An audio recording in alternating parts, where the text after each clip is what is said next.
Hi everyone, my name is Joel Willison and I'm the Artistic Director of Pocket Theater VR.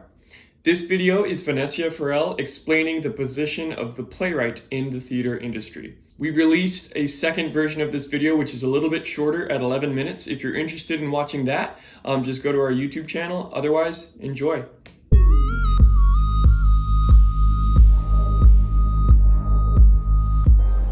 Hi Pocket Theater VR, my name is Phanesia.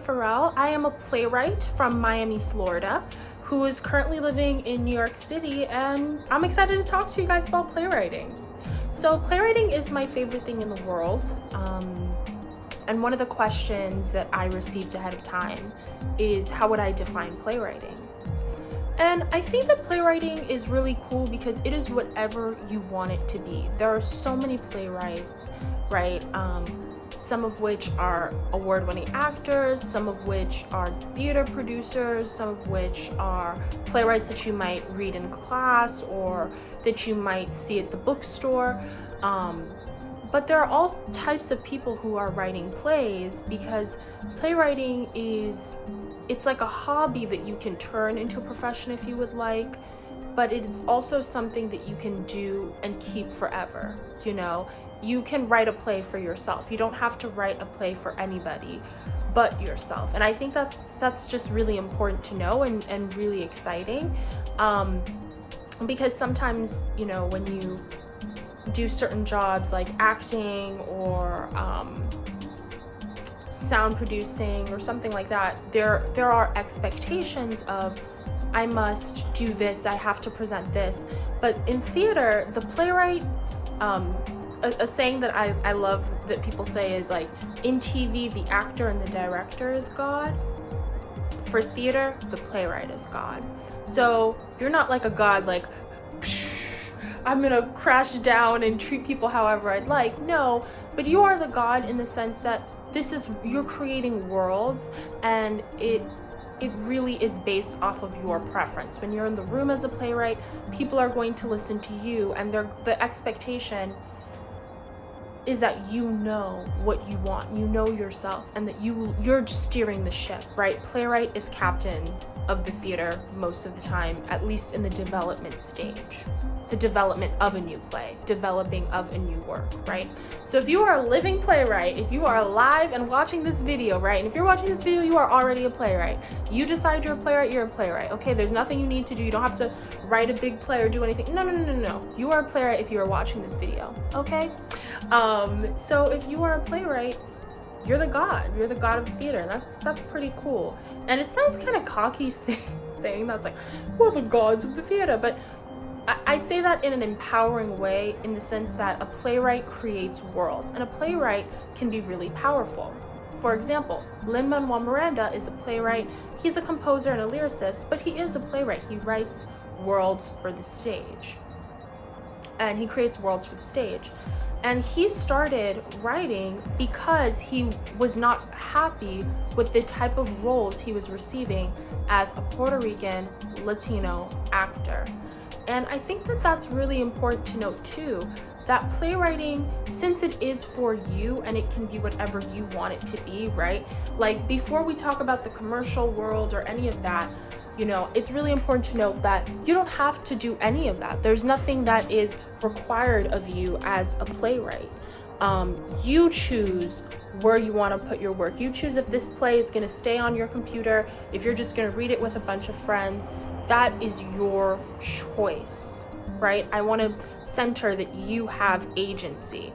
And it's really wonderful for people who maybe were actors or people who feel like they want to see something. Camille Howard, a very talented director and playwright, I was recently listening to her speak, and she says that what made her write is that she was like, I don't like the plays for Black women, so I'm going to write them. And I really just want to emphasize that playwriting is whatever you want it to be. But let's get into the logistics. Who writes plays? What do you write plays for? Let's say how do I figure out how to write a play? That's probably the first starting point, right? Classes, seminars. There are, in this new digital world that we're all living in, COVID, in this new digital world that we're all living in, you can actually, there are lots of resources to learning how to write a play. Some classes, like the Young Playwrights Academy of Blank Theater, which is amazing,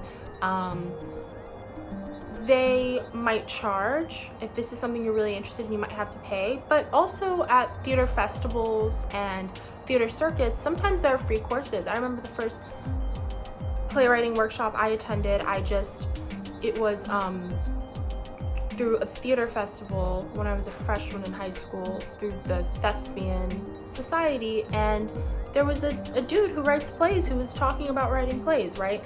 And what's really cool about playwriting is that there are so many different ways to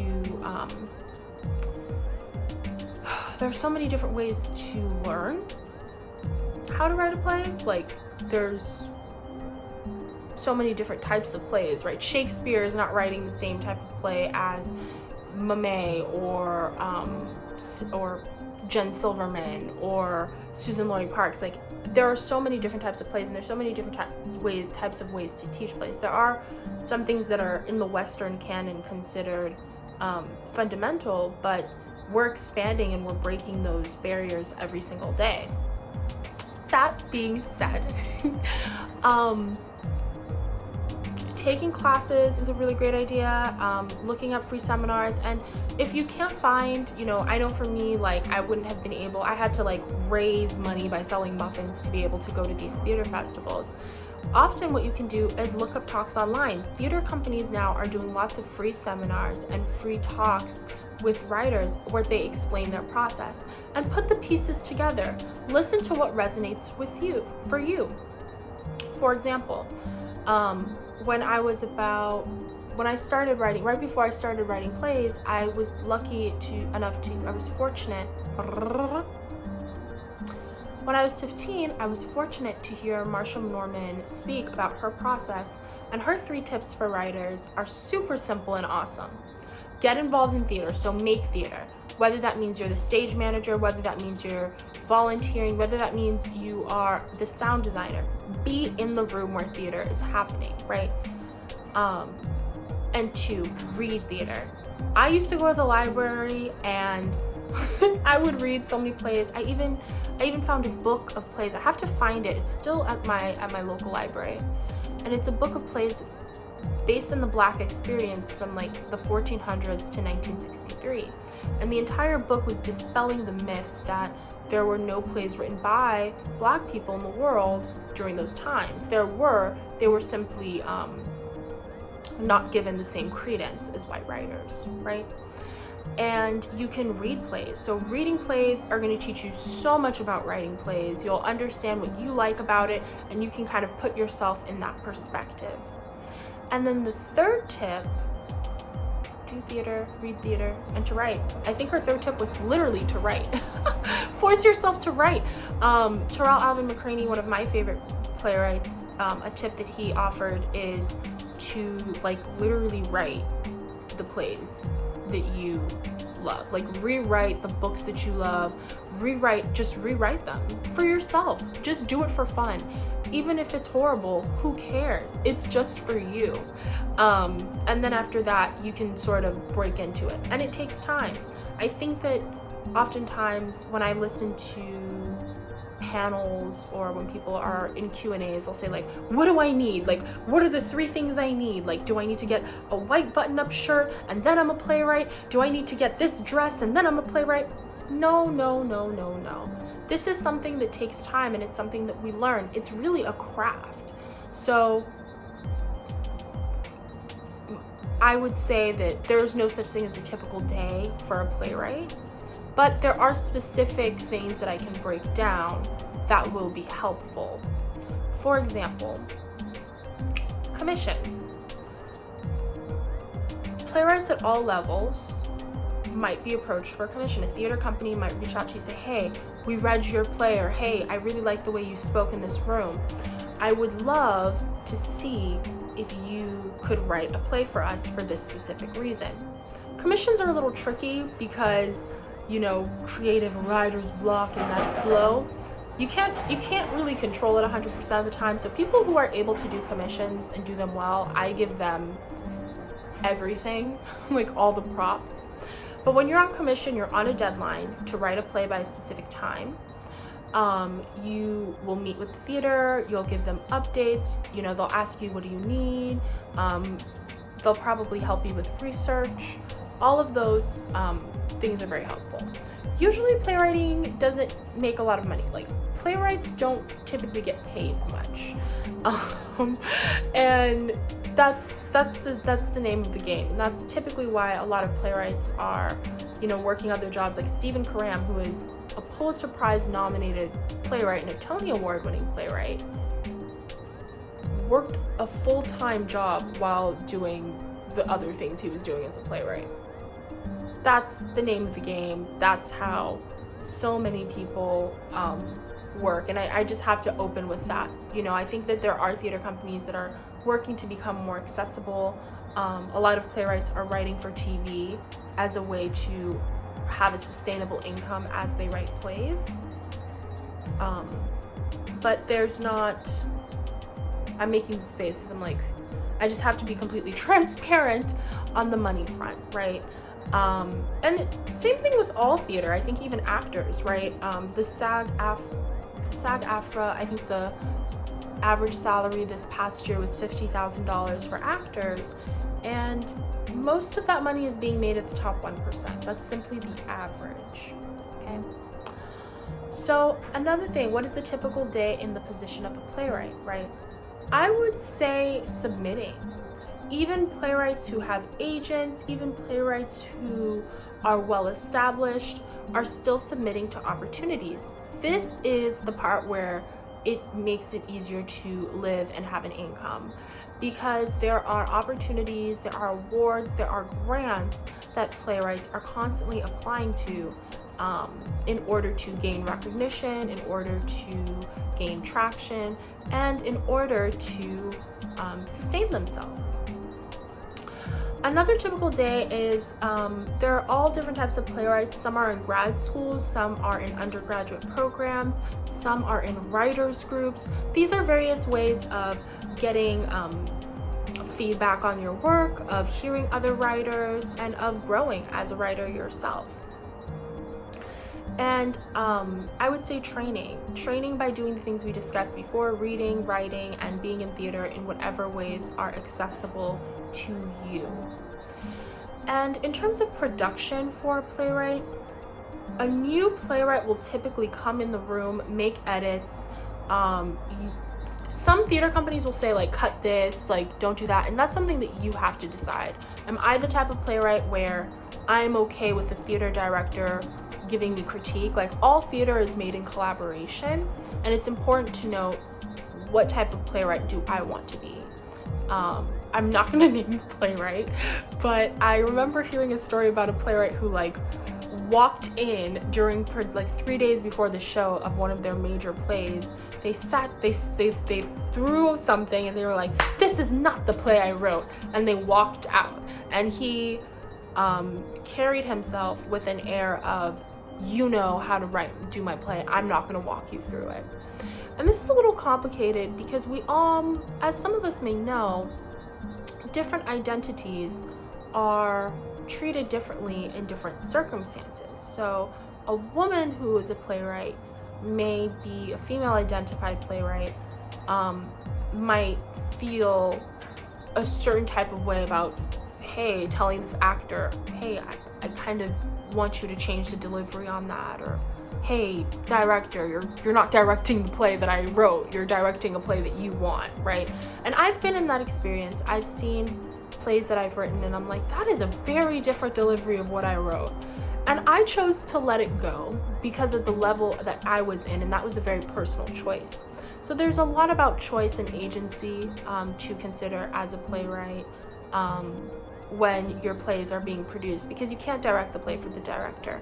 But what you can do is, in your writing, anything that is crucial to you, make it known in the script. When I started writing plays, one of the first tips of feedback that I received was, hey, anyone can take your plays and take it in any direction. Because I was like, oh, well, you can kind of do this or you can kind of do that. And that's not okay. I had to be brave and step up for my own writing. And that's just general playwriting advice. It's like step into the work, and be bold, because no one else is going to know that you wanted your play to have a red aura if you don't put it in your script, right? And the red aura is just a random example. I'm looking at my notes. So before production, first of all, you have to get your play produced. I think the statistic, I'd have to look up the statistic. It's a very minimal statistic of playwrights whose work is produced.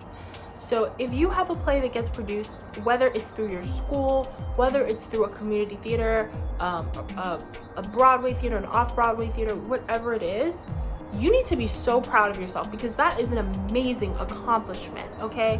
That is, congratulations. Plays do not get produced. But I will say a great way to start writing plays and getting them produced is submitting to 10-minute play festivals. 10-minute play festivals are a lot more accessible. They're easier to produce, so people typically produce those types of plays. Doing contests, submitting to contests, and putting your plays on New Play Network, where people will be reading them, and theaters can kind of discover you through New Play Network. I think that's National New Play Record, NNPN. So, first of all, it's tough getting produced, right? And in my experience, when my plays have been produced, what I would say your responsibility is to make sure the play is as written, as good as possible, give as much feedback, kind of serve as a consultant. The director will work with you and ask you questions like, hey, is this going well? Do you like this? Give the actors information about the characters that will help guide them through the process. There's also logistical factors too. Now that for the first time, I'm starting to work professionally as a playwright, I realized theater companies want you to help with social media, getting people to come to the play. Like, those things are additional things that you can do that will set you over the top as a playwright. That will actually make theater companies like you a bit more, because you're helping them, and this is your play, so obviously you want people to come see it. You want that to happen, and keep doing things with social media, Q&As, working with people. And then after the production comes sometimes publishing.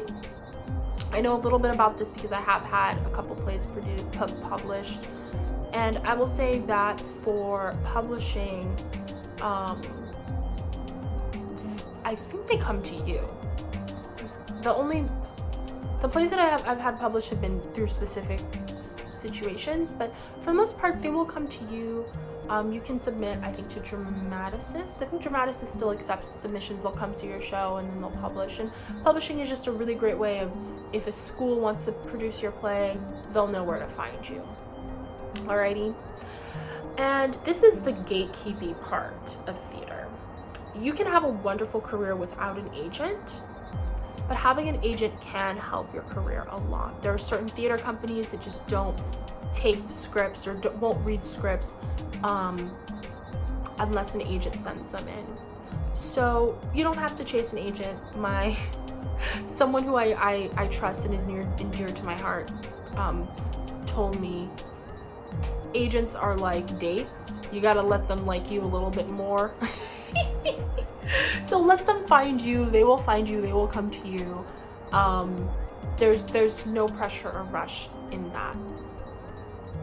So yeah, I think this is a really great introductory video. I will give a little bit of advice. One, you're always going to be learning, so don't knock yourself down. Keep writing. If you're a playwright, you are going to write a lot of plays. None of them are going to be perfect. That's okay. The greatest playwrights of all time, Edward Albee, who is near and dear to my heart, he says that none of his plays are perfect, and he accepted that very early in his career. Like, none of my plays are going to be perfect.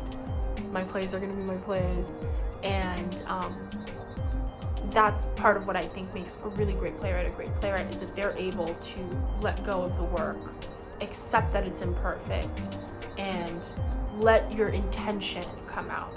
Have a goal with your play. This is what I want the audience to feel. Or move through your goal. Whatever your goal is, know it.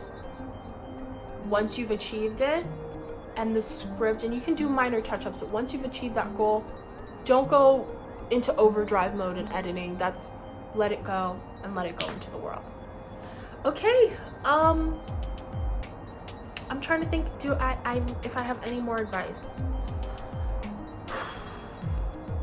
Be nice to people. That would be my advice. Be honest. I know for me, I have really struggled with getting work done during this pandemic, and I would say that I've had to be honest with people, as honest as possible. Sometimes we forget we're human. That's completely understandable, but try your best and be nice to people.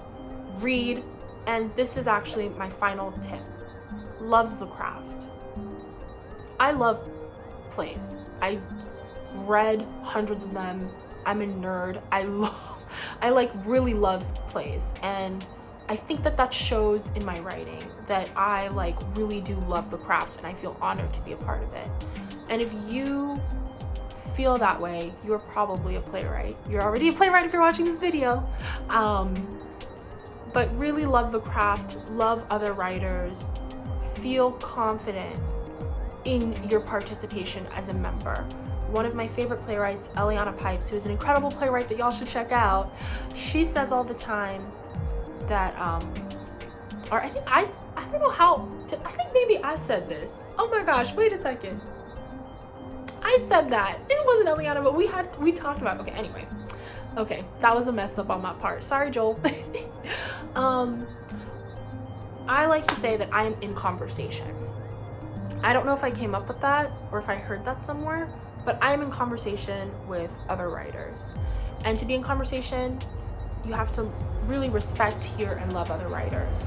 So when I see another playwright win an award that I one day want to win, I don't look at them and think like, I think, wow, that's amazing. Let me read their work and see if I can be in conversation with them. What is it? I like to think about that a lot. Like for Colored Girls, Our Dear Dead Drug Lord, 2 play posters are up there. How can I be in conversation with these plays? What are these plays saying that mean something to me? And how can I respond? And how can I make my play my voice? So I hope that's helpful. I hope that this has been good. Thank you guys for listening to me talk. And if you ever need to talk more about playwriting, reach out to me. I'm on Instagram at Phanesia Farrell. And yeah, I hope we can do this again. If there's any follow-up questions, I'm happy to answer them. Alrighty, bye.